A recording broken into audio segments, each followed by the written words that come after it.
The worst part about being thrown out of your childhood home barefoot wasn't the gravel cutting into my feet.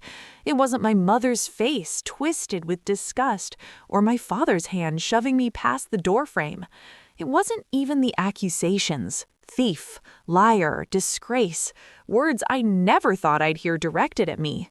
The worst part was that I still believed they'd realize their mistake and call me back. My name is Layla Parker. I'm 28 years old and I work as a bookkeeper at a small accounting firm in suburban California. If you'd asked anyone who knew me, they would have told you I was the dependable one, the daughter who stayed close, who brought groceries when mom complained about her back, who kept Grandma Dorothy's rose garden alive after she passed, the one who never asked for anything in return. They would have been right. What they wouldn't have told you, what I didn't even realize until it was too late, was that dependability in a family like mine wasn't a virtue. It was a weapon they could use against me.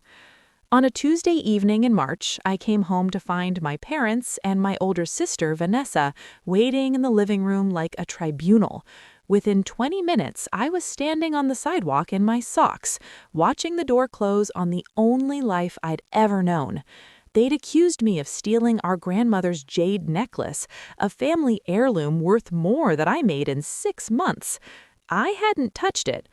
But the thing about being the quiet one, the dependable one, is that your voice disappears long before anyone stops listening. By the time I tried to speak, they'd already decided who I was. This is the story of how I learned that sometimes the cruelest thing you can do to someone who wronged you is simply stop protecting them from themselves.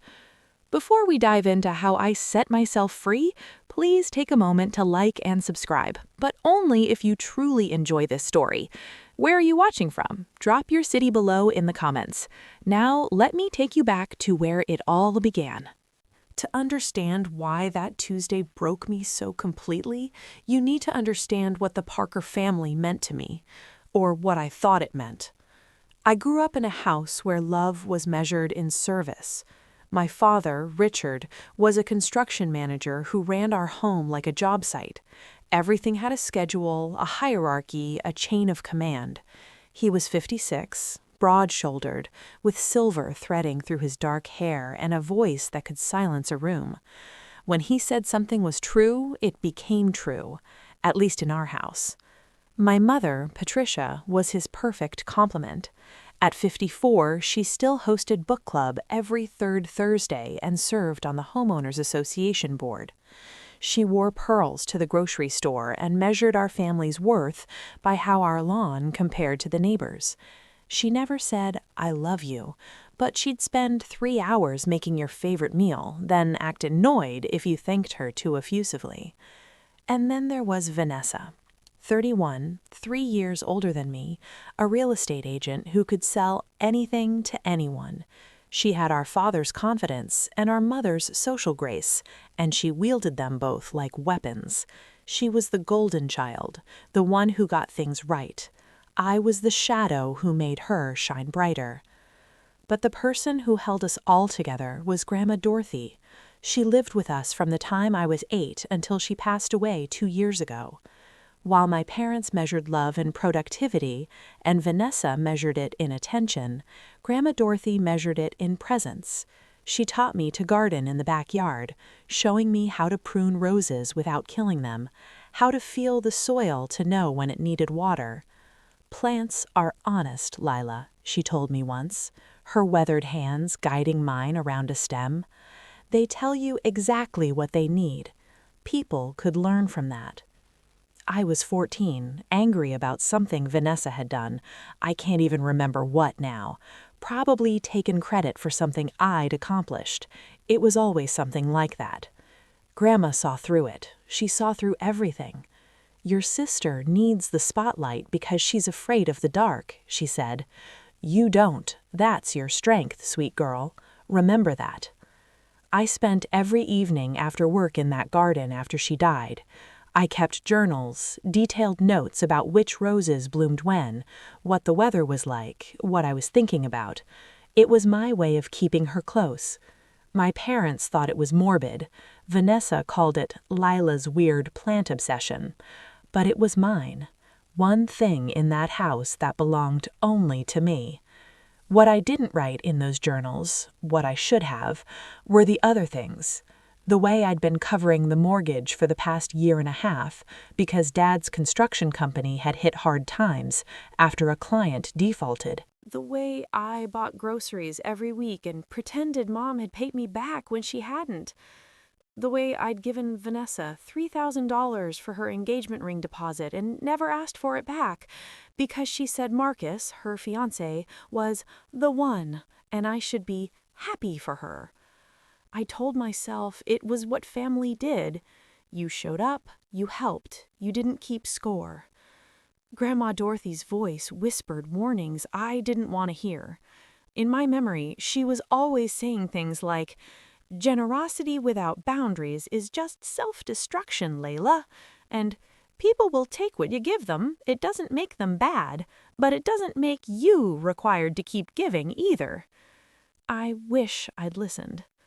The last good memory I have of my family feeling like family was Grandma Dorothy's funeral. We all stood together at the graveside, and for once there was no pecking order.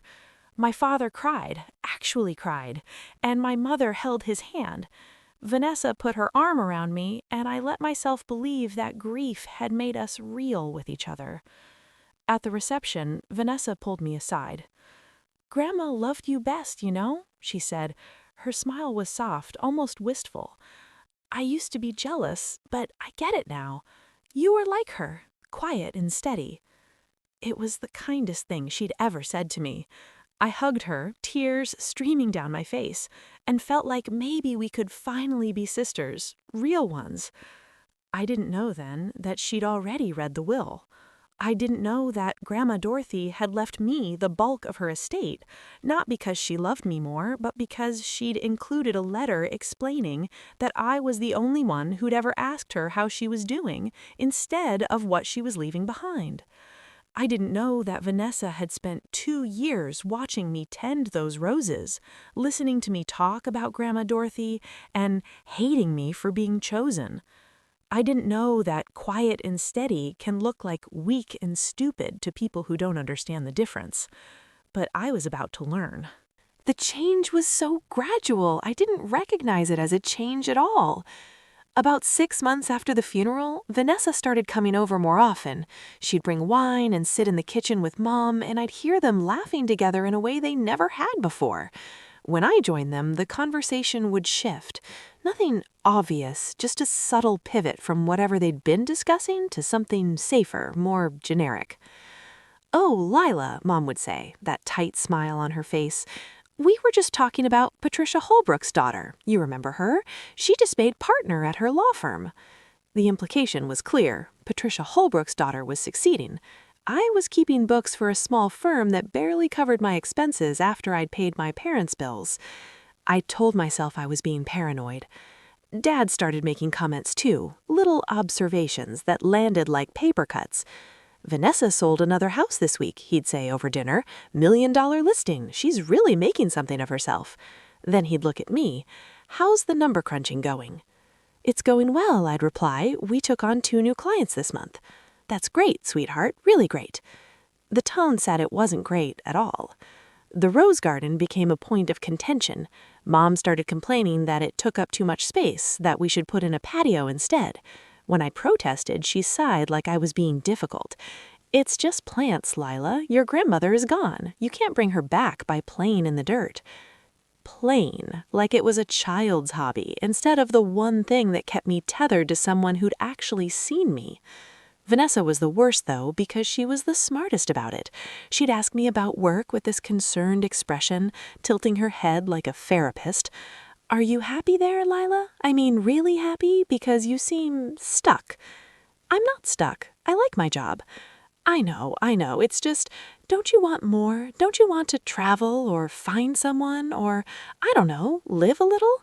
She'd say it in front of Mom and Dad, and they'd nod along like she was speaking profound truths instead of casual cruelties. The money became an issue around month 8. I'd been covering expenses for so long it had become routine, but Vanessa started asking pointed questions. Wait, you're still helping with the mortgage? Lila, that's not sustainable. You need to save for your own future. She said this at a family dinner while sipping wine I'd bought. It's fine, I said. Dad's business is picking back up. Is it? She looked at Dad. Because from what I've heard, you're still pretty leveraged. Dad's face went red. That's none of your business, Vanessa. I'm just worried about Lila. She's always taking care of everyone else. She reached over and squeezed my hand. Who's taking care of you? It should have felt like support. Instead, it felt like she was highlighting my role as the family's ATM. The real shift came 2 months before that Tuesday. Vanessa announced her engagement to Marcus at a family dinner. She showed off the ring, the one I'd helped pay for, and Mom actually cried with happiness. We're thinking a spring wedding, something elegant, maybe in Napa. That sounds expensive, I said, trying to make it sound light, a joke. Vanessa's smile didn't waver. Well, we've been saving, and I'm sure Grandma Dorothy would have wanted me to have a beautiful wedding. She always said family celebrations were important. There it was, the first direct reference to the inheritance she thought she deserved. Grandma Dorothy's estate is still in probate, Mom said carefully, but once it's settled, I'm sure we can all contribute to making your day special. They all looked at me, waiting.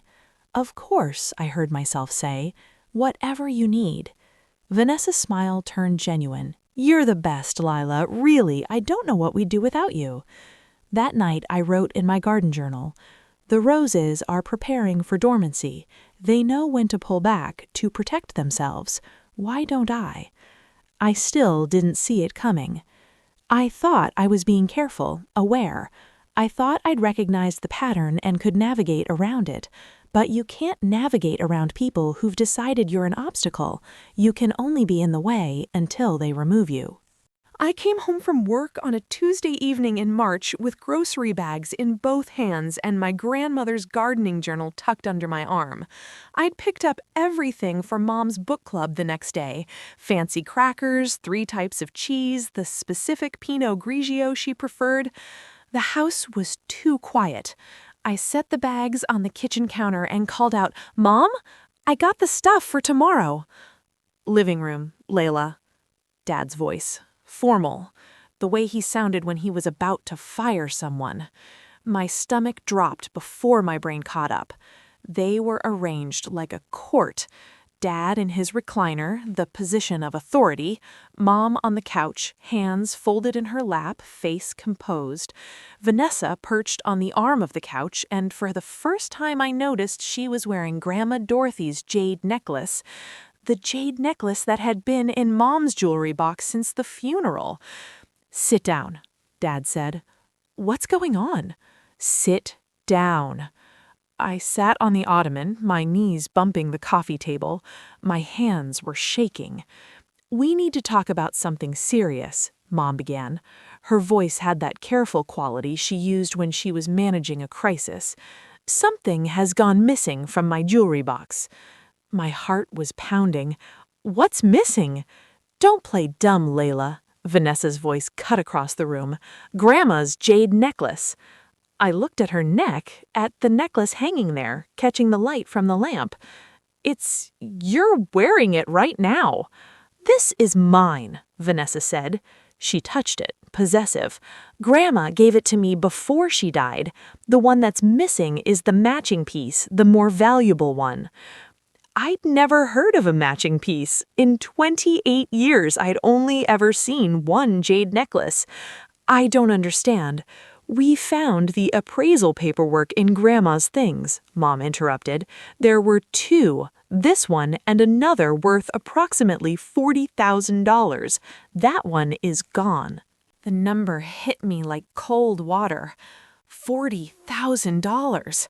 And you think I took it? You're the only one who's been in my room regularly, Mom said. You put away laundry, you organize. I've been helping. You've been awfully interested in Grandma's estate, Vanessa said, always asking about the will, about when probate would close. I never asked about... You're in financial trouble, aren't you? Dad leaned forward. Your car payment is behind. You asked me about a loan last month.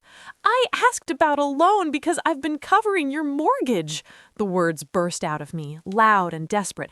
I've been paying for groceries and utilities and helping Vanessa with her wedding. Helping? Vanessa laughed. It was a cruel sound.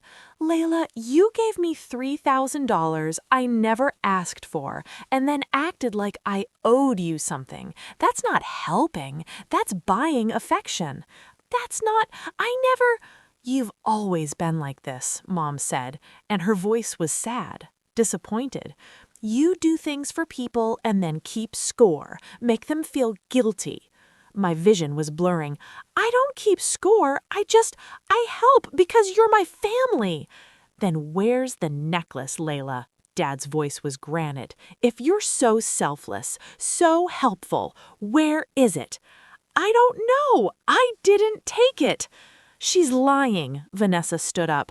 Look at her. She can't even make eye contact. I was crying now, which made it worse, made me look guilty. I need you to leave, Dad said. The world tilted. What? I need you to leave this house right now. We will be contacting the police if the necklace isn't returned within 48 hours. Dad, please. Now, Layla. I stood up, my legs barely holding me. Can I at least get my things, my clothes? We'll pack them up and leave them outside. I don't want you going through the house unsupervised. Unsupervised? The word came out as a sob. I'm your daughter. Our daughter wouldn't steal from her own grandmother's memory, Mom said softly. Vanessa was already at the door, holding it open. The evening air rushed in, cool and indifferent. I walked toward it. I was wearing work clothes, slacks, a blouse, thin socks. My shoes were upstairs by my bed. My shoes. Go, Dad said. Vanessa's hand was on my back, pushing, not hard but firm, insistent. I stumbled over the threshold onto the front porch. The door closed behind me. I heard the deadbolt slide into place. 3 neighbors were out walking dogs. The Hendersons from 2 houses down, Mrs. Chen from across the street. They all saw me standing there in my socks, tears streaming down my face. I walked to the sidewalk. The concrete was rough and cold. A piece of gravel embedded itself in my left heel. And I waited, because surely they'd realize. Surely they'd open the door and call me back and apologize. The lights in the living room went out. I waited anyway. I'm going to stop here for a second. If this story is resonating with you at all, or if you've ever felt the pain of being misunderstood by the people who are supposed to love you most, please take a moment to like this video and subscribe. It really lets me know that sharing these hard stories is worth it. I stood on that sidewalk for 42 minutes before I accepted that no one was coming back for me. My phone was in my purse, which was still inside, my wallet, my keys, everything that proved I existed in the world beyond being Richard and Patricia Parker's daughter. Mrs. Chen crossed the street eventually. She was 70-something, kind-faced, wearing a cardigan against the evening chill.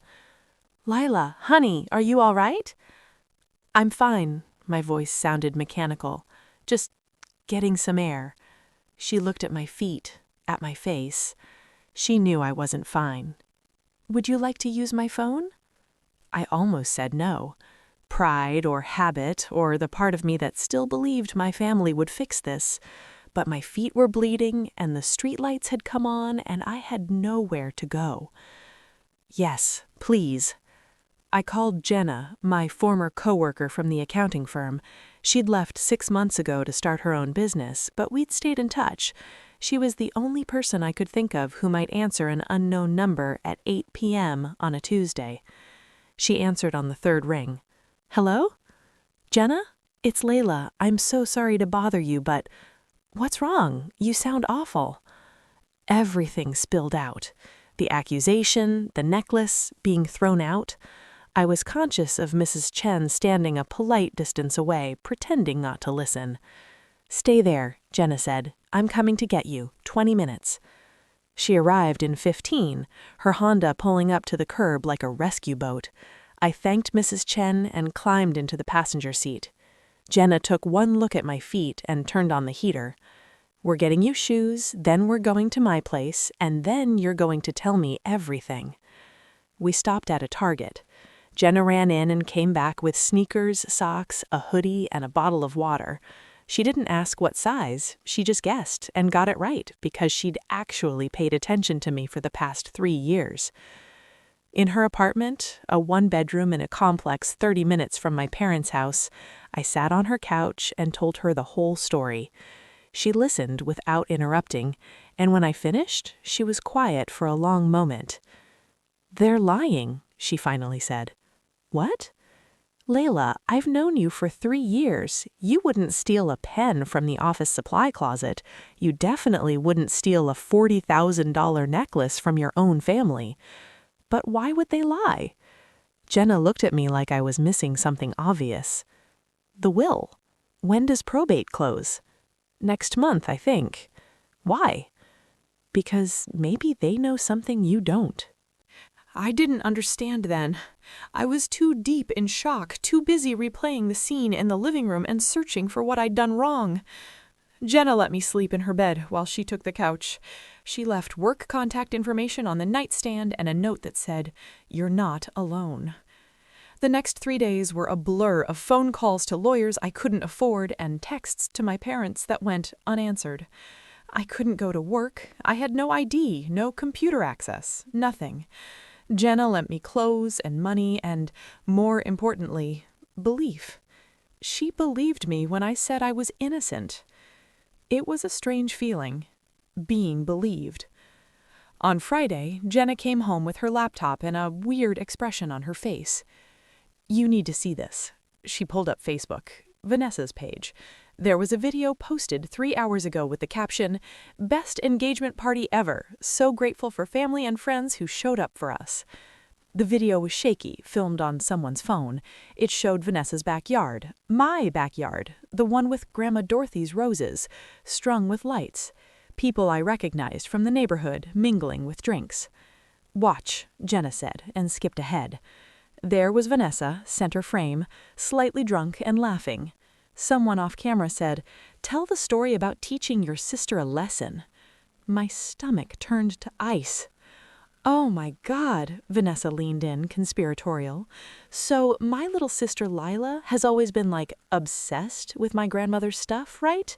And when Grandma died, Lila thought she was getting everything because she like gardened with her or whatever." Laughter from the crowd. "But here's the thing. Grandma left her the money, but I got the jewelry, and Lila couldn't handle it. So I decided to teach her a lesson about entitlement." She touched the jade necklace at her throat.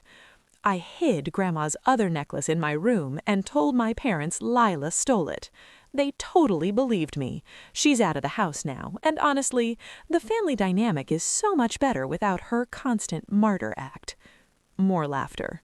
Someone raised a glass. The video ended. I watched it 3 more times, and each time I felt something shift inside me. The grief was still there. The betrayal was still devastating. But underneath it, something new was growing. Clarity. The video changed everything, but not in the way you might think. It didn't immediately fix my situation. It didn't give me back my family or my home or the version of myself who'd walked into that house with grocery bags and hope. What it gave me was something more important, proof that I wasn't crazy. Jenna wanted me to post it everywhere, immediately, blast Vanessa on social media, send it to every family member, make her pay. "Not yet," I said. "What do you mean, not yet? Layla, this is proof. This is her confessing to framing you." "I know." I stared at the paused video, at my sister's smiling face. "But I need to think." For the first time in my life, I wasn't rushing to fix things. I wasn't trying to smooth everything over or make it easier for everyone else. I was thinking about what I needed. What I needed was to understand why this had happened. I spent the weekend reading through my grandmother's letters, the ones she'd written to me over the years, even when we lived in the same house. She'd leave them on my pillow, little notes of encouragement or observation. I'd kept them all in a box that, thankfully, had been in my car. One letter stood out. She'd written it a month before she died. Layla, sweet girl, I'm writing this because I won't be able to say it soon, and I need you to hear it. You have spent your whole life making yourself small so other people could feel big. You've given pieces of yourself away like they were spare change, and you've told yourself that's what love looks like. It's not. Love doesn't require you to disappear. Love doesn't demand your silence or your service or your sacrifice without recognition. Real love sees you. It asks what you need. It doesn't punish you for having needs at all. Your parents love you in the only way they know how, which is to say they love what you do for them. Vanessa loves herself, and that's not your fault or your responsibility to fix. I'm leaving you my estate because you're the only one who ever asked me how I was instead of what I had. That shouldn't feel special, but it does. And I want you to use that money to build a life where being seen isn't special, it's standard. All my love, Grandma Dorothy. I cried for an hour after reading it, not the desperate, panicked tears from Tuesday. These were different, cleaner. They felt like release. The next Monday, I made an appointment with the estate attorney, Randall Morrison. He was in his 60s, silver-haired, with kind eyes and an office that smelled like old books and coffee. "Miss Parker," he said, standing to shake my hand, "I'm glad you called. I've been trying to reach you. Your parents said you'd moved unexpectedly." I was asked to leave. They accused me of stealing. His expression shifted. "I see. And did you?" "No." He studied me for a moment, then nodded. "I didn't think so. Your grandmother spoke very highly of your character. She was specific about certain conditions in her will." "What kind of conditions?" He pulled out a file. "Dorothy Parker's will includes several interesting clauses. The primary estate, approximately $1.2 million in assets, investments, and property, is left to you. However, she included a provision that states if her immediate family members contest the will or engage in harmful behavior toward you, they forfeit any secondary bequests." Secondary bequests? "She left your parents $50,000 each and your sister $75,000, conditional on, and I'm quoting here, treating Layla with the respect and love she deserves." The room seemed very quiet. "There's more," Morrison continued. "She also left a letter to be opened only in my presence and yours. She instructed that it be read if you came to me under duress or if there was any family conflict around the inheritance." He handed me an envelope, my grandmother's handwriting on the front, "For Layla when she needs to remember." Inside was a single page. "Layla, if you're reading this, something has gone wrong. I hoped I was being paranoid, but I know my family too well. The jade necklace Vanessa claims I gave her, I never did. I left specific instructions that it go to you. If she's wearing it, she took it from my things before I died. The second necklace she claims is missing doesn't exist. I owned one jade necklace. One. I've documented everything. The attorney has records, photographs, insurance documentation. I've protected you as best I could from beyond the grave, because I knew you wouldn't protect yourself. Now it's time to learn how. Don't let them make you small anymore. Grandma Dorothy." I looked up at Morrison. "What do I do?" He leaned back in his chair. "What would you like to do?" For the first time in my life, I had an answer that was just for me. The legal resolution was almost anticlimactic. Morrison sent a letter to my parents with copies of Grandma Dorothy's documentation and a link to the video. Someone had downloaded it before Vanessa deleted it in a panic. He included a detailed explanation of the will's conditions and a deadline for returning my personal belongings. They had 48 hours. My things appeared on Jenna's doorstep in garbage bags. No apology, no phone call, just my clothes and toiletries thrown away like trash. The jade necklace was returned via courier with a note from Morrison. Recovered from Vanessa Parker's residence. All conditions of the will now in effect. My parents and Vanessa forfeited their bequests. The money stayed in the estate, which meant it came to me. I didn't feel victorious. I felt sad. But I also felt free. I used some of Grandma Dorothy's money to get my own apartment, a small place with a balcony where I could keep roses in pots. I started therapy. I learned words like enmeshment and scapegoating, and began to understand that I hadn't failed my family. They'd built a system that required my failure to function. Jenna and I started a small business together, accounting services for nonprofits. It's not glamorous, but it's mine.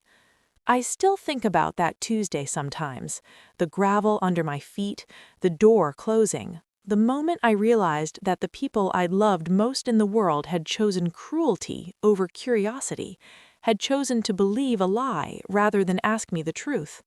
But what I think about more often is what came after.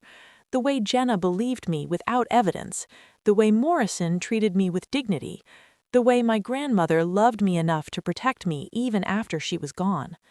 I used to believe silence was safety, that making myself small meant I wouldn't get hurt. Now I know it was just strategy, one that never worked.